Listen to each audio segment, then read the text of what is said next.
好，大家好，欢迎来到棒棒糖与猫猫的游戏频道，我是棒棒糖。今天来为大家做一局这个讲解，我们来看一下这一场。那这一场是我跟猫猫在这个应该是在后面在后排的一场。对，我们来看一下这一场比赛我们是怎么去打的。那猫猫的话，我的话会在这里，在这个地区，然后猫猫会在这里这样子。那可以看到呢，它现在这个版本有一个新改动，一开始它会多2个村民，它一开始就先帮你预造2个村民，所以基本上我们一开始就是所有的人都要先去建房子，这样子才不会卡人口，这样子。好，再来的我们来看一下猫猫它的发展的话是，基本上我来点一下它的哦。好，那它的发展的话，基本上是7个人开哦，七个人采木头哦，基本上应该也是10人开局啦。好，那我们来看一下哦，那这里是小局这样子。好，那前期的话，应该大家是没有什么太大的动作，所以我们就前面就简单的带过去。对，那我们就是基本上它就盖房子、采资源这样子。OK，好，那我们前面的话就快速的先跳过去。好，那我们等到中间再来开始看哦。好，我们来看一下。好，下面这一家呢叫做我们的队友哈，所以这一排都是我们的队友哦，这一排都是我们队友。那黄色的话，它造出了这个石器制造所。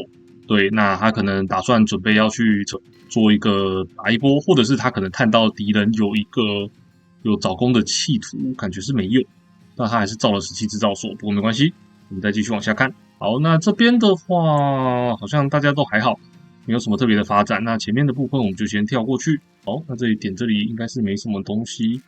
好，那我们可以看到这一局的话，其实这一局的话，我记得小蓝好像，没关系，我们再看一下。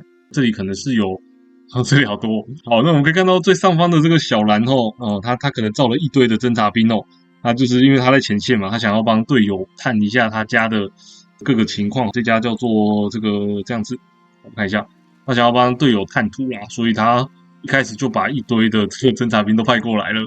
对，我们可以看到5个侦察兵其实是有一点点多的，应该是没有点错家吧？对啊，一开始就派了5个侦察兵，2一组出发这样子。我们可以看一下他的视角，以他的视角来看的话，基本上他就已经看到我们这样子。对，好，奇怪，怎么没有点到？再一次，他也不知道为什么造那么多侦察兵。不是他是我们方的人呢，他不知道为什么造那么多侦察兵。哦，我完全看不懂为什么小蓝要造这么多侦察兵，那边队友一直狂点，这是吗？他那个时候很纳闷，为什么要造这么多的侦察兵？不是，这是敌人啊，这叫做踢什么东西的，他造了一堆侦察兵。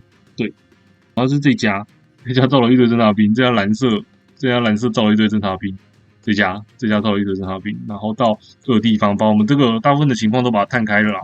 对啊，不过中间可能没有手速，所以没有在控这样子。好，那我们就继续往下看，我们来看一下哦，中间的话发生了什么事情呢？那他们就在开始狂点。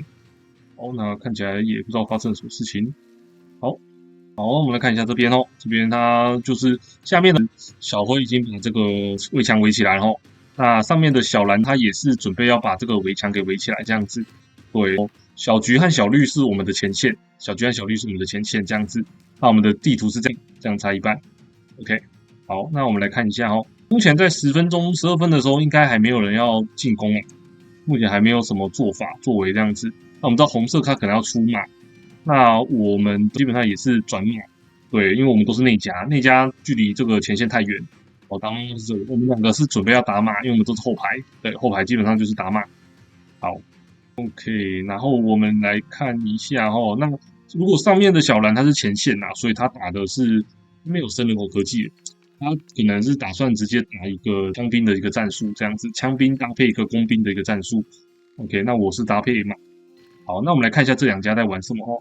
这2家建了蛮多的军营哦，那他应该是要打算玩军团这样子。通常一般建一堆军营的话，就是准备拼一个铁器时代，而且他又在很早的时候就升上铁器时代了。看一下是不是真的要玩军营？他是不是真的要玩？对，他应该是要玩军团了。那这一家的话，我们看一下，这家感觉也是要玩军团的样子。OK，对，是8军营哦。我们看他采铁的人，不过他采铁的人感觉有点少。那铁我好像也可以啦，这样子配比的话，2、4、6、8个人采铁，那这边也是差不多配大概10个人才9到10个人采铁左右。对，我是觉得有点少啦，感觉上。那这个配肉配18个，这里的话这里的话是 Alan， 你看一下 ，Alan 的话他肉是配18个哦，他们两个感觉好像是兄弟，都配一样的战术。好了，下面的比较早期就已经出了一些早期兵种哦，他就已经准备要发起进攻哦。那这里是枪兵然后和骑兵的一个组合这样子。好，我们看一下小蓝哦，敌对的小蓝要做什么呢？敌对小蓝它是亚洲哦，亚洲的它应该是绿色哦，绿色还没有反应哦，绿色已经先升中世纪哦，他打算直接靠着这顶墙挺到中世纪。其实我觉得还蛮稳的啦，因为它这个地方的这个窄口，我觉得防御还不错，很适合防御这样子。好，那我们这个中间的部分，我们就先稍微跳过，因为大家可能还在发展。我们看一下我们的开始。好，那感觉还没有哦。对，现在时间来到了16分哦，差不多是大家要准备上这个中世纪哦，已经开始了。那我们这边有我们下面也同时要发起进攻哦，下面就是同时就是这两家要发起进攻。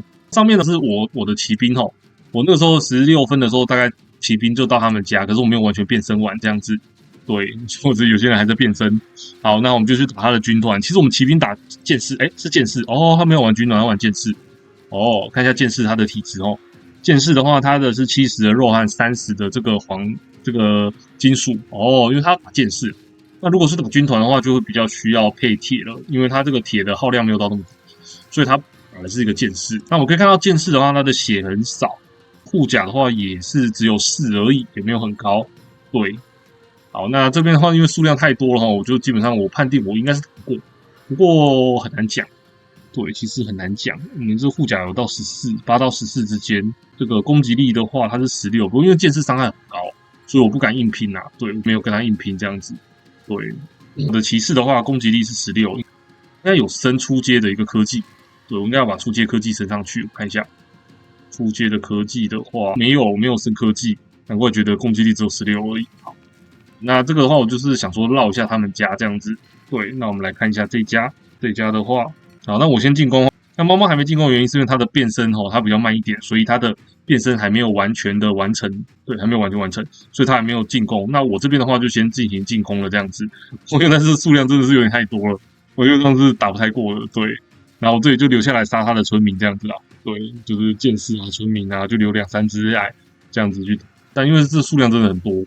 对，因为它剑士这个出起来出量其实还蛮多的，我觉得玩剑士其实还不错。对啊，它的数量其实还可以到蛮多的，而且32秒就一只，还蛮恶心的。对，如果经营好的话，其实剑士打起来蛮多资源的，下次可以来玩玩看。我觉得 OK， 那我们可以下次学起来玩玩看。对，那这个时候我就第一批就打完就先撤退了。对，我就先撤退了。这个时候我们的视角就是可以看到红色红色也是打算出骑兵骚扰。中路的我们就可以看到，中路的话是紫色紫色在跟我们的橘色做一个交战。那橘色就是这些是弓箭手，不知道为什么在墙内交战，他可能有要抢那个，对，他可能要抢视野，所以他没有在墙内交战，他选择把弓箭手拖到前线来交战，这样子直接压敌人的出兵点。那这里的话呢，我们可以看到这里的话蓝色还没有反应过来他们那家的红色呢已经是侵入到小蓝他们家了，这样子。对，那么下方的战场我们看一下，下方没有什么战争，然后这边的话还在集结，这边的话黄色和蓝色他们的联军还在集结这样子，他们可能要准备出去。那看一下这边有没有防御，这边有做了一点早期防御，但是其实不多。对，其实也不多。对，下方好像感觉没有什么防御，等一下好像被冲破的感觉。对，那个防御太少了，我觉得。不过因为下面这里有3家，对，所以小绿。对，所以他们这里其实蛮不好打，他们是2打3，跟我们上面这里是几乎是3打2这样子的感觉。这两家就直接对峙啦，这两家基本上就直接对战，对啊，就橘色和紫色就直接对战。那他这个其实很划算他那个弓箭手这弓箭手在这里一直射，其实我觉得挺划算的。他这个就一直压制，就一直射。对，其实他出兵出出来就死掉，出出来就死掉。所以我猜他的兵应该是，我们看一下上方好像有些动静。上方的这个内家的黄色内家的黄色已经到了前线要准备拆小蓝的这个房子。那小蓝的防御其实也是还不错啦，所以他的墙都有修，我觉得他做的还不错。对，他至少基础的墙有修这样子。对，那我们可以看一下，他出剑士，他其实出了那么多也是，他有转小队士兵，他因为剑士我们是知道他可以升那个小队士兵的，对，所以他后面有转上小队士兵这样子。对，小队士兵的话，它的价格就比较贵一点。对，就是补一下价差就可以转上去。他们就打算直接硬破墙，他们应该是想要硬破墙。对，但我觉得这没有攻势武器其实很难破。对，枪的防御力其实是15吼，那剑是砍1点才5的伤害而已，基本上很难破。对，然后再加上弓箭手这个防御其实还不错，所以这暂时应该小蓝是不会被打下来了。对，这波防御其实做得还不错。这边都是树林，所以基本上他要打的话，必须要去穿过橘色。对，那橘色这里的话，应该就会注意到了。对，那我觉得我们的外加其实都打得还不错。那这里的话，我就缺乏了防御啦。我这边不小心被小红串进了一些骑兵这样子，不过我这里村民都有收进去，所以应该是损失没有很多。对，这边应该还好。猫猫就帮我来一起，我们就一起2个人一起把它解决掉。反正我是东欧可以出民兵，所以基本上也没有什么问题。民兵的话，就是在这个木屋里面可以造房子这样子。中间的话，我们大概又进入了一个小小的对峙期。那他们下面那家可能有小交战啊，零星交战，但是没有到大交战这样子。下面的蓝色基本上，因为他们能力没那么大嘛，所以就蓝色去帮这个橘色这样子，希望把他家这坨弓箭手给清掉。对，其实我是觉得还好，他们只要停止造兵，我觉得是还好的。对，因为橘色他只有1个人啊，所以他还要直接，他应该是选择性时代出弓箭手。我们看他这个围其实围得还不错，就是他在这里利用地形把农场都把它围起来这样子。对，这个建筑学做得不错。这边的话是我的话基本上我都是支援上家，因为我觉得上面那家一直遭受到这2家的攻击，所以我就想说，能不能就先把上面的几家先打掉。好，那我们看一下 Alan 的话，他又继续出了这个，其实我觉得小队士兵还蛮耗资源的。对，我们看一下他上时代了没，也还没有。对，他出的是他的配比是53个人，18肉11木9的石头，大概20个木头啦，然后15个金属这样子。对，好，那他就是这样就可以源源不断的出小队士兵。他就绕后，他从这个树林绕过，对，刚好没有被发现就绕过了这样子。好，那他这里绕后之后，他其实这坨应该是挡不太住的，因为这兵的质量其实有差啦。这边的话，我们可以看到小队士兵他的伤害还是比较高的，对，他质量还是比较高，啊，攻击力有9这样子。他们就是也没有想多，他想要直接断他的兵，对，他就是想说派一些兵去打，直接断他的先把他的这个打掉，对，避免他一直出兵。这时候我就觉得不太对劲，我就本来要去前线骚扰，所以我就赶快折返回来这样子，然后加猫猫的骑兵，那我们两家的轻装骑士，基本上他这个小队士兵也数量也不够多，然后他这个就是可能没有看到，他可能在他前面在忙，对，他前面在忙，因为有2队在进攻。对，然后这个时候我就觉得我一定要来帮他这样子。对，那我们这样子经过一波激烈的交战之后呢，我们把这个敌我图看一下。对，那绿色的话是敌人这样子，那红色的话这波就是基本上我们就可以顺利的把它拿下来这样子。那我们就把这2家都把它，这一家把它解决掉。好，那这队小队士兵解决掉之后，他另外一波，他的援军终于到达了，这个时候才到达，其实有点晚，他们没有一起到，其实是有点不太对的。我觉得他们2个如果一起到的话，我们可能未必挡得住。对，但他是分2波就其实有点伤。那我们看一下中路中路他可能也在做一些穿插的动作。那没关系，我们来看这一波好，这波依照我们的视角，他视角是看不到我们的所以呢，我们是从这边，我是从这边和另外一路，我请猫猫从这一路包抄我们是2个军队是这样子和这样子包抄这样子。对，但是可能没有协调好，对，可能没有协调好，我这个部队民兵不小心走太快了，对，就过去了，我们就好。那这里可能没控好，工兵不小心垫在前面，不过也无所谓啊。基本上，因为我们就是想把这坨吃掉，工兵在这边射，把它分成2段。这边这个我们的队友他也是我们的第3个队友他在这里这样子啊，这里还好相遇的时候没有发现这样子。对，然后这里弓箭手和我的这个骑兵包抄，基本上我们就是把它包起来，把它掉。对，那包起来，骑兵最强就是包起来这样子。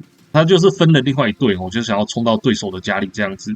对，好，那我们在交战的同时我们可以看到下方已经是直接阵亡了，那已经不敌另外2家的联攻了对，好，那我们这边的话，把2家就把它围掉这样子。对，那把他们围掉之后，其实对他们来说还蛮伤的。对，因为他们就是把大部分的资源都拿去出，而且他这个还没有转，这个兵营还没转，对，所以其实还蛮伤的。我觉得，我们看一下每一个人的视角图，对，我们看一下这边呢我们就看一下这个，对，这是我们的 Ctrl， 对，点 Ctrl，他就没有在造兵因为他可能想要升时代这样子。应该说他没有办法一直同时控，他跟我一样也没办法同时控，我这边也是控的很勉强。好，那我们可以看到这边的话就是比较危险的，因为他这边被打掉之后，他就被穿后排了，对，所以他才问他说：“哎，奇怪，我们的队友在哪里？”对，他等一下就说：“哦，我的队友在哪？”因为后面的话他们要准备穿出去了，他没有往紫色的方向走，不然紫色可能会挡不住。我在想，我紫色到底在干嘛呢？似乎紫色好像没有出兵哦，我看一下紫色他有出兵吗？我们看一下部队击败。紫色我们的小紫哦，我们这一队的小紫在做什么？好像没有出兵诶，部队也没有。紫色我真的不知道他在做什么。对，感觉上次没有出兵的。对，那这个小紫，我们家的小紫好像没有出兵哦。对，好，那没关系，那我们继续看这个中间的交战。好，中间敌人转出了投石车，是内家哦，他们内家就是去选择帮助中间他们的国家这样转出了投石车，想要把那个前线他们的基地给拆掉。对，想要把小菊拆掉，啊，小菊这时候也没有得顾了。对，小菊这时候回去帮这个小绿，对，是小绿。对，我们来看一下，这个小绿应该是我们的人，对，小绿是我们的人。那小绿这边也在激战，对，那这边的话，他们也是出了小队士兵，这局好多人出小队士兵哦。那 RD4 的话是谁？我看一下，RD4 的话好像是那个，对，RD4 是小紫的样子哦。对，这是小紫，小紫是敌人的小紫，这是内家。对，他内家的话就是内家的话去打这个绿色这样子，他是选择打绿色，所以他们中间的话是先去穿中间的两家，那我们是选择放上面的那一家。对，因为我觉得上面那家好像人有点少，一个人应该扛不住这样子。对，所以我们打算去帮他。好，那他们是选择帮中间的这一家这样子。好，那我们觉得中间的这一家压力就比较大一点这样子。对，那他们就是小绿和小菊就靠着弓箭手和箭塔就把它守下来了。那这波也没什么问题啊，可以看到对面手面前就直接守掉了，化解。好，那再来的话，我们再看上路哦，我们这一波就是真的是源源不绝，一直的打哦。对，好，上路的点扛错，他又造出一堆工兵哦，那我们就是我跟猫猫两个哦，把它吃掉这样子，我们就把它围一圈。对，骑士的打法就是围一圈吃掉。对，那基本上工兵基本上不太比这个。接下来可以看一下点扛错他的他的兵基本上就是哦，兵没办法选择。看一下啊，他的电塔有升级哦，原本伤害是15，但是在科技点里面有升级，所以就变成16这样子。这边他有升这个科技哦，所以就变16。那这边的话就继续造一些热射兵，然后的话选择把他身兵建筑先把它拆掉。对，就把它拆掉。那我呢？我的话，我他这边拆生兵建筑，我就进去里面这样子，对，阻止他一直生兵这样子。我这一军人就直接走里面去，对，好，我们就是往里窜这样子，对，好，这边的话呢，我们看他村民哦，现在小蓝的村民他现在有64、71，有71只村民哦。那我们看看这一波骚扰没有骚扰到东西这样子，对，那基本上他们就是大部分停工了啦，对。74只村民，看看有没有骚扰到一些村民这样子，应该是有砍到一些啦，我觉得应该是有了。对，对啊，对，那这些建房子的村民基本上都把它砍掉了，选择先把他的兵解清掉，再来慢慢的杀村民这样子。对啊，这直在发呆，这直在发呆，他们击杀每个都是战功满满哦，我都至少9只以上，真的这5只还满满的。对，然后上面这骑马武士是谁啊？这是想要来支援，是不是？啊，最下面这家居然想要支援最上面，是不是搞错了什么？对，然后就继续拆他们的建筑哦，继续把钱拆建筑。这边呢，我们这3家其实蛮合作的。这家的话出弓箭手，蓝色出弓箭手去压制这个军营，然后猫猫的话就负责拆建筑，我的话就负责查村民。其实他们都蛮惨的，被那个3家一搞这样子。对，对，然后他的村民呢，大概好像没有杀很多，其实。对啊，其实杀的数量没有很多，大概杀了10几只而已吧。对，所以我觉得数量没有很多，没有到很成功。我觉得，对啊，我就是一只一只的点啊。对，然后就20，对63有啦，至少10几只。对，大概10几只村民大部分都不能工作。啊，这边的话我没有杀到，我觉得有点可惜。对我那时候没有仔细的看到这边。对，好，那不过没关系啊，蓝色它现在已经压制住这个出兵点了，所以基本上对啊，基本上我们。这边也算是压制住了，这样子。对，那这波的话应该是直接重创他们了啊，不然他本来要直接升工业的，升中世纪晚期，讲错。然后呢，这边呢下面的 A 人的火炮队呢，他就是已经中世纪晚期，就是要转一波火炮来支援，火炮的加上这个子弹兵来做一个支援的动作。同时他也在升俄罗斯哈。那这边的话，我也是带一下大家的视角，我这边还是先补村民啊，因为我觉得经济还是比较重要，先补村民再来升那个俄罗斯。那我这局的话，像我这局的话，经济应该还是还可以。对，我这局的话其实也没有很多，大概只有73个村民而已，不烧渔船，所以其实这个食物是非常计量量非常高的。因为我知道等一下俄罗斯还蛮耗食物的，所以我先采一堆食物这样子。对，好啊，那个猫猫的话，我们看一下它做什么。它的话应该也是要准备要升这个匈牙利，因为它目前只有这个国家而已。对，然后它的村民数的话，它是56，其实有点少。它升了领土科技，但是我觉得领土科技它其实没有必要升，对我觉得是有点浪费。这边的话，我不小心出了几条义骑兵。我这边的话，后期我是要做这个胸甲骑兵的进攻。对，我就是这里造了大概好几个马厩，出这个胸甲骑兵。因为我之前我看人家这样玩啊，对啊，我就看那个大概40个人采这个食物出一个胸甲骑兵，剩下的采木头。所以我这边铁可能没有调配很好。对，好，那我这边前线的话，同时也在建因为我知道为什么耗铁，因为我前线同时也在建大炮了。对，我这里犯了一个错，就是我不应该这么早去做前压的，我觉得应该晚一点再做前压会比较好。对，因为很容易，现在前压的话很容易就被打掉了。对，那我们可以看一下这波的交战。这波的交战他应该是打不过了，因为我这个质量还算是蛮高的，21的伤害，15的防御，那这个攻击只有9而已，所以他是有机会，他戳到我，攻击应该是10啊，应该是10的攻击这样。对啊，所以他有一些几率是打不到我的这样子。对，好，那猫猫的话，这里也是用一些马弓在旁边射这样子。对，这个时候，其实我觉得蓝色很顽强，真的，蓝色已经是花到几乎干干的没资源了，他要同时要升中世纪晚期。对啊，这个后面有一些子弹兵支援哦。对，啊，这边的话我就是出一些伞兵过来支援这样子。对，用哥萨克车冲到他们的前面去。对，但是我好像没有这东西，应该是没有在控。对，我这个时候有出一些大炮这样子。对，好，那我们看一下 A 人哦，A 人他就是出了一堆这个兵哦。对，那这时候有炮，所以他就撤。对，也是很正确的。对，不然这波交战他其实很容易就是会被打爆。对，它这个黄色哦，这边的话我们可以看到这里的话就是猫猫它在用弓箭手射，骑士在前面。对，然后这边的话，他感觉想要往前冲了，想要一口气把我的炮塔给拆掉。其实我觉得它数量是够的，可能可以拆掉。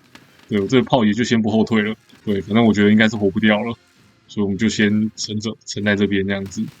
对，这里有一些塔也赶快补了一些塔这样子。对，然后这边的话，我连村民都加入一起战斗了，没错，对，村民都上来一起战斗了。对，这个战斗很激烈哦。猫猫也是不断，这些的击杀数也都很高哦。没有，应该都很高吧？没有，才刚出生而已。对，那对方也是一直补兵哦，补这个弓箭手哦。对，补弓箭手，点扛错和 A 人就是不断的这个步兵，这边的胸甲就是赶快去能够打掉几只子弹兵就只打掉几只这样子，毕竟子弹兵很贵。那这边胸甲又一波一波的补过来这样子。好，那这边后面的话有后排我觉得后排还是挺给力的，它有资源射击啊。对啊，那我们就是前面就是有兵就赶快往前送，想办法守住这个战线，这边配合一些龙骑兵这样子。对，然后我们就是把他们这一波完完全全的就把它吃掉了。吃掉之后，他们就只剩一些工兵啊之类的东西。对，好，那我们上方的话呢，基本上到这里呢，应该算是打赢了。那我后面的话就派一些简单的骑兵，就把这些弓箭手就全部吃掉这样子。然后再来的话，我看到他们这里有一些投石器，所以我们就是把它打掉。那他这里其实很穷哦，因为他这样子升上去其实超级穷的，他没有建很多村民啊，他大部分都拿去建军队了，所以那波全部都交代掉了，所以其实他很穷。黄色其实还蛮穷的了，对啊，我不相信他这样会有经济。猫猫就是跟我就赶快去把他的投石机压制住。对，那这一波的话，我们应该算完胜。好，那我们上路基本上我们就是推赢了，就可以继续往他们家推进了。那个点扛座还在继续出垃圾兵，不放弃。我觉得点扛座真的是一人扛很多人，很猛真的很猛。对，猫猫的话骑兵混一些民兵，我觉得这局猫猫也是蛮猛的。对，他的这个骑兵发挥了很大的功效。你的内家其实这局打得还不错。对，只是他们那个垃圾兵真的有点多。对啊，然后下面这家的话，不知道为什么他们没有继续进攻。我觉得他们应该要继续持续施压。对，应该要持续向这个俄罗斯、波兰施压，因为我就觉得他在前线赶造波兰，其实埃尔万的波兰其实不强。对，如果一开始没有持续施压的话，就很容易被他发展起来，就很难。对，所以他这一波其实我觉得有点可惜啊，可能因为是上帝视角，所以可能也没办法看到敌人真实的情况，不然应该要持续的向后方施压才对。然后这里的橘色它也是在发展，我们中间就持平，没有在打仗，我们上面就不断的进攻，对，我们上面得到了一个突破性的进展，我们3家打2家，基本上是2家了，对，3家打2家应该是没有悬念的，我觉得，对啊，好，然后橘色在这边橘色的话，这边的话要是去对抗这个红色橘上红色他们2个就一直对抗，那紫色我真的不知道在做什么，紫色可能是个新手，好，对，偶尔就这个魂系不太会打的，好，那我们来看一下那对这边呢他们。对，其实这我觉得他们2个打的势均力敌。绿色的话是还好，他们下面没有一直对他施压，我觉得，不然我觉得绿色应该会很难扛。对，好，那这边呢，所以呢，也就是因为他们这个上面，对啊，就是下面的压力就比较大，我们上面压力比较小，我们就可以出去。这边也在这里前置一些工厂工坊，就顺势的把这个军队派出去打出去。然后这时候我开始转马弓了，因为我资源开始不太够了。对。马弓比较便宜，我有些开始转马弓了。对，因为它是要耗肉，我刚才肉踩太多，我不想踩太多。对，那我们看一下我们的肉。对，这边的肉的话，我可能有点多，比较多。不过因为刚升时代啦，所以对啊，铁和那个有点缺，所以对，这是我没有调配好的地方。我看一下我是派几个人拆铁，这个33个铁其实还不太够，因为我这中间太需要铁了。造这个胸甲还真的是意外的蛮需要铁的。对啊。知道应该是加上我升工业的关系，要前线建炮，所以其实这个耗铁量其实有点贵，所以我那个时候应该要先赶快把胸甲停下来，赶紧先在前线补炮和补那个机枪车会比较好。对，就是毕竟我已经升工业了嘛，他们还在这个时代。对啊，那我们基本上就是可以趁着一波可能装甲车就直接突到他们家，就可以达到一个决定性的胜利这样子。对，那我们这边的话，佛系推进嘛，在这里佛系推进这样。对，这边我可能没有在控，我觉得。对，这边的是当肉盾一直被砍，对，真的是没什么在控，没有打中。我知道，弹道学没升啊，弹道学这个科技非常重要，这必须要升。这个没升的话，后来发现弹道学没升的话，它那个准确率超低，对，它有15%的不准率，对，所以其实准确率很低，会影响，但数量少的时候还蛮影响的。蛮影响作战的，我觉得啊，就这波猫猫真的打不错，他的弓箭手在后面扛线，对，只是他的炮升太前面了，对啊，对，他的炮真的升太前面了啊，我这个炮真的超不准的，对啊，中间这有一段也没有控好，可惜了，对啊，我的村民还是前面扛，我这时候赶快往后退，赶紧往后撤，他这个应该是没有在控，他这个没有往后，有注意到了，好，那这个时候炮其实很贵的，因为前线没有兵，这是我们的盟友在上面他在上面去摧毁他们的采矿基地，对，然后我们在中路呈现这样子。好，那我们这时候出了装甲车装甲车就是可以逆转的存在了。对，可是因为数量还是很多，对，所以他那个炮还是暂时被清掉了。对哦，那无极后退，炮赶快往后退，然后往后退这样子。对，然后装甲车数量不够，数量是不太够。对，然后呢，对手已经受不了了，开始跟别人借木头了。因为他们已经上工业时代了，所以他赶快出这个俄罗斯的兵这样子。他想要用民兵做一个压制，这样子吧。好，那这边配合的队友的这个帮忙，一起把这个他们的前线基地给清掉了，这样子。好，那我们这一波就这样子推进了。那中间的话，我们可以看到，中间的话，黄色转出了一波装甲车我们看到精彩的黄色转出一波装甲车。黄色呢，趁着工业的时期，转了好几台的装甲车准备去进攻敌人了。看一下这波装甲车有没有发挥到什么奇效。看起来有点犹豫不决，不知道要往哪里走。对，因为没有视野，对，他可能打算来支援我们上面吧，我觉得。对，然后上面的话，其实战线有点危险我们的炮还是不断的推进。这个 A 人大概也没有在，我们的队友大概也没有在控，他没有跟上啊。我们炮也是慢慢的就会成型对，其实我这里做一个错，应该是派一些工人去前面补机枪塔会好一点，我觉得。那时候就是在控，所以就因为在玩跟那个还是不太一样。我知道了，黄色他是准备要去，黄色的话基本上他们是这样他们还是准备要到我们家去这样子，对，要往上去做一个包抄他想把我们炮全部清掉，这是一个聪明的策略，可是用炮很多猫猫的炮太前面了啊，太可惜了。对，不过没关系，我们还在后面支援射击，黄色的装甲车究竟能不能挺住呢？对，我们这个时候蓝色终于反应过来了，看一下这家是哪一家？我们看一下哦，这家的装甲车哦，它到底会葬送于此，还是能发挥奇效呢？看一下哦，有，他们有把我的炮几乎都清掉了，其实还是蛮有用的，蛮有优势的。那时候我们装甲车还不多哦，这时候我们的炮还在建，这波装甲车其实有拖延到我们的攻势哦。我们不可以往前进攻了哦，突然来了一部装甲车哦，打得我们措手不及这样子。对，不过他们的兵还是中世纪兵还是蛮多的哦，还是有机会把装甲车给打掉。毕竟他的子弹兵攻击还是有20啊，所以基本上还是动，只是比较不痛而已。23，对啊，他的防御装甲防御30，天啊，所以他不容易被砍掉我觉得对，像这个很多个人在砍都没有用，对啊。那后面的话，我就是用火炮、2挺火炮不断的去轰炸他们这样子，对，然后垃圾兵垫在前面。好，然后中间的话，哇，中间的话，绿色整个发展起来，没有人去打绿色，绿色整个就发展起来了，它已经上到工业时代2了，它整个发展起来，好浓哦。对，那哇，最多发展起来，换它要来装甲洪流了。对，哇，这个我觉得问题是他们下面这一区没有人去打绿色啊。对，好，上面的话，橘色也是发展出了一些炮炮和那个步兵的阵营这样子，步炮结合要准备推进。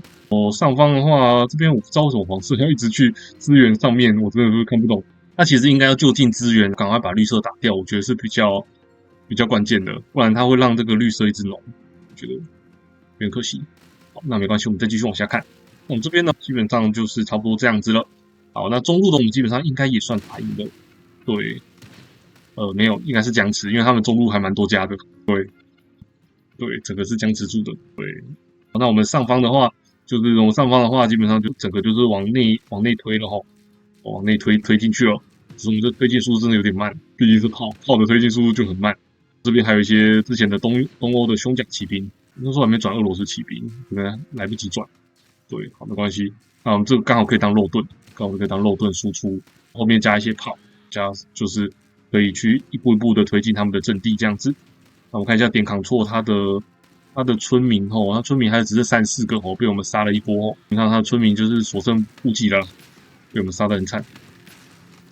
好，那另外一边的话也是一样那我们的骑兵会在优势因为我发现了，在这里这波村民看看能不能成功把它屠掉。对，的确是可以这张其实很精彩我们把他的村民几乎都屠掉了。对那村民不断的逃窜。对，基本上他还是建塔建塔是我们不太怕的嘛。对啊，这座还是什么中世纪的塔，那简直就是直接打掉啊。对，那这波的话，基本上猫猫和我就是很轻松的把他们的村民一个一个全部收割掉。这一家的话，大概也就是差不多了。加上我们的装甲车，比较麻烦的是它天空他们造出了一些热气球，热气球就是没办法。对，我们就是暂时拿它没办法。不过因为我这里也赶快造了马厩，我想要赶快转出这个防空马车。对，这样子才可以。对啊，田扛错就赶快，他的队友 Alan 也是蛮给力的，马上就转出一堆民兵想要把这些击毁。对，不过在装甲车面前，这些就没什么用。对啊，我觉得在装甲车和那个大炮的面前，它就真的没什么用。就是我们的大炮就赶快轰，对我跟猫猫的大炮就赶快轰，看能不能赶快把它轰掉。对，这是我们的猫猫的大炮，这气球是赶快这样子，能够怎么挡就怎么挡。然后后续也是不断的炮，就不断的增援过来。对，然后这个战场是非常的这个激烈对，然后这个子弹兵也是把这附近的建筑都把轰掉。那这个时候防空马车还是没有出来防空马车真建很久，看一条建多少40秒。对，这个时候我们还拿他没办法，那我们就是赶紧的先把他家给轰掉。对，先轰掉 ，OK， 轰掉了。轰掉之后，我们的炮也是死了不少。对，赶紧往后撤。对，但是应该是来不及，这些应该都死掉了。我个人是觉得有点亏啦，可是可以把它放掉，其实也还不错。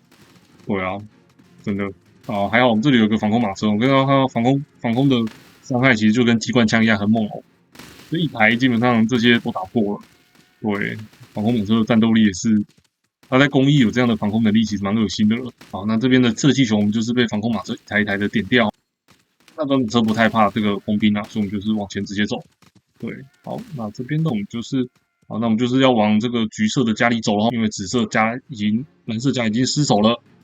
好，那我们看一下中路发生了什么事情好，中路的话呢，哇，他们中路的只剩是拿出了迫击炮去防御这个他们的炮击但是橘色这个炮其实有点多这个很多的迫击炮其实蛮怕被近战的。对，啊，那紫色的话应该也是差不多了哦，我觉得。对，那这边的话，我就是已经既然都潜入他家了，就去这个装甲车就去乱一乱他们后面的人这样子。那上方的战场应该就到这里结束了。好，那这个紫色哦，它弄了很久，它终于发力了哦，因为它是个中国，终于发力了。它到了攻二，终于发力了哦，它就是见了这个中国的民兵哦，中国民兵直接无脑往前冲哦。我是觉得中国民兵打不过啊，这个它是装甲车，对啊，但是还是有一点用啊，可能有一点用吧。对，我是不懂为什么还中国，后来应该不要中国这样。这边防空马车不然溢出了太多了，对，然后就想说把它的飞机场啊，就一起就把它打一打这样子。对，等一下他应该会找飞机。好，然后小局的话，他也成功推出来了哈。对，这边的飞机还是有起到一些作用哈，还是有毁掉一些炮，可是我觉得飞机太少了，不够多。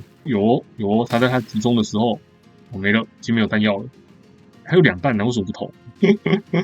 他们就直冲小局哦，那基本上小局大概就直接投降了啦。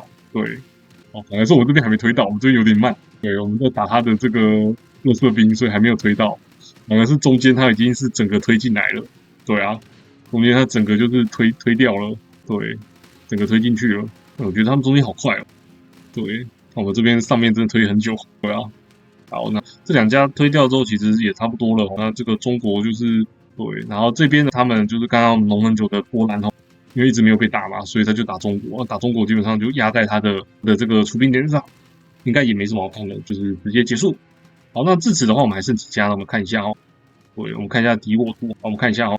对，那这边呢剩1家，基本上应该只剩两三家而已，我觉得。对，他们应该只剩2、3家，我看一下，直接看这个，他们只剩4家，他们那边只剩4家，因为上面2家被我们清掉了嘛。中路也被清掉2家了嘛，中路也被清掉2家，所以他们只剩4家了吼。那4家的话，基本上就很容易推了啦，我觉得应该就不难了。对，我们就是照着这波攻势往前继续推进，好，就一定可以打赢了。对，好，那只剩黄色和绿色他们两兄弟哦，甚至连那个他们我知道了，原来绿色他想要用空艇去阻止这些坦克的进攻，我觉得应该来不及耶，因为空艇很慢。他原本应该是想要用空艇直接去空袭绿色他家，对，我甚至觉得他应该直接飞过去会比回来回救好。对，那不知道为什么他回来回救了，他回来回救就比较来不及啊，时间上就来不及这样子。对啊，他这里有出了一些重型坦克啦，重坦克还行，可是他的功能没有回来修，我觉得这是问题。对，重型坦克可以打掉小坦克，可是他没有回来修就没有用。对，他可能就在他打的时候的问题吧，他忘记回来修了。不过我觉得他这样子垫着打其实不太明智，他应该就直接去打其他家会比较好。对，不然他那个重坦他这样也扛不过啦。对，他终于记得回来修了。对，不知道还来不来得及，可能有点点晚，我觉得有点点晚，可是应该还是有机会啦，再撑一下的话。对啊，毕竟他这只是小坦克而已。可以，他成功化解了这波小坦克。对，这个紫色看起来也没带控兵。